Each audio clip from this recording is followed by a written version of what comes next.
मौजूद हैं हम सरस्वती विद्या केंद्र के एक कैंपस में, जहां पे मातृशक्ति से जुड़े हुए कार्यक्रम का आयोजन किया गया था। काफ़ी ज़्यादा संख्या में यहां पे महिलाओं का जमावड़ा रहा और कहीं ना कहीं जो महिलाओं के प्रोत्साहन, महिलाओं के विकास के प्रति जो है यहाँ पे जो महिलाओं ने अपने अभिभाषण में जो अपना संबोधन व्यक्त किया। हालांकि क्या महिलाओं की स्थिति है आप भी जानते हैं, बखूबी हम भी जानते हैं।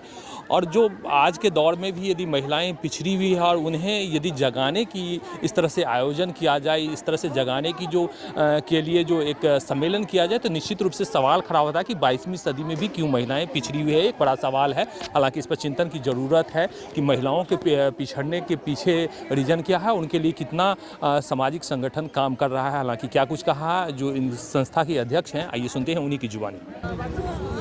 अभी इस समय पूरे भारतवर्ष में इस प्रकार के मातृ सम्मेलन आयोजित हो रहे हैं। इसका एक ही उद्देश्य है कि भारत की मातृशक्ति में अपना जो भारत का मूल चिंतन है, उस चिंतन के आधार पर उनके अंदर की अंतः चेतना को जगाना तथा समाज और राष्ट्र के उत्थान में अभी तक हम महत्वपूर्ण भूमिकाएं निभाते आए हैं और इस भूमिका में हम सक्रिय सहभागी बने।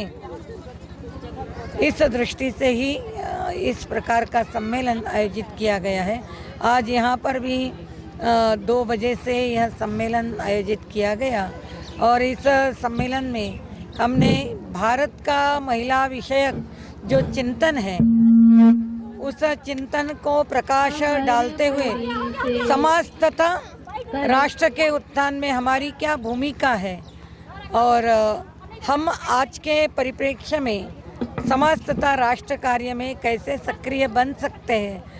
आज इस राष्ट्र के सामने ऐसी कौन सी चुनौतियां हैं कि जिन चुनौतियों का लक्ष्य महिलाएं हैं और महिलाओं को लक्ष्य बनाते हुए किस प्रकार अपनी संस्कृति को समाप्त करने का, अपनी संस्कृति पर आघात करने का, अपने जीवन मूल्यों पर आघात करने का, अपनी जो परिवार व्यवस्था है, इस परिवार व्यवस्था को भी किस प्रकार आघात करने का और समाज में एक गलत या जिसको हम कहेंगे कि निगेटिव नैरेटिव जो खड़ा करने का जो प्रयत्न हो रहा है, तो यह आज समाज में तथा महिलाओं में इसकी जागृति होना जरूरी है और इसीलिए ही आज पूरे दिन हमने इन विषयों पर चिंतन चर्चा किया है और इसके बाद भी महिलाएं अलग अलग क्षेत्र में इस प्रकार से कार्यरत रहेगी, ऐसा भी हमने इन सभी से आग्रह किया है। आज महिलाओं को कहाँ देख रही हैं? जब 22वीं सदी में हम चांद पे पहुँच गए हैं, आप कहाँ देख रही हैं यहाँ की महिलाओं? ये तो सच है कि महिलाएं आज चांद पर पहुँची है। हमने अभी चंद्रयान के सफलता का हमने ये देखा है, तो यह प्रयोग सफलता में महिलाओं की भी अत्यंत महत्वपूर्ण भूमिका रही है। आज महिलाएं फाइटर पायलट भी बन रही हैं।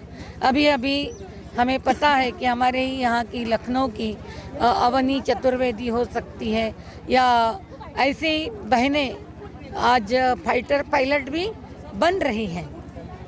ऐसा नहीं कि महिलाएं समाज के हर क्षेत्र में आगे बढ़ रही हैं, परंतु अपने देश के, अपने भारत के मूल जीवन मूल्यों के आधार पर हम और भी कैसे आगे बढ़ सकते हैं। हर कोई तो चंद्रयान में नहीं पहुंचेगा, हर कोई तो पायलट नहीं बन सकता है, परंतु मैं एक परिवार निर्मात्री के नाते मैं क्या कार्य कर सकती हूँ, मैं परिवार में कैसा वातावरण आने वाली पीढ़ी को निर्माण कर सकती हूँ, समाज में एक श्रेष्ठ नागरिक निर्माण करने में मैं किस प्रकार से परिवार तथा समाज में भूमिका निभा सकती हूँ, यही वातावरण निर्माण करने के उद्देश्य से ही आज का कार्यक्रम है।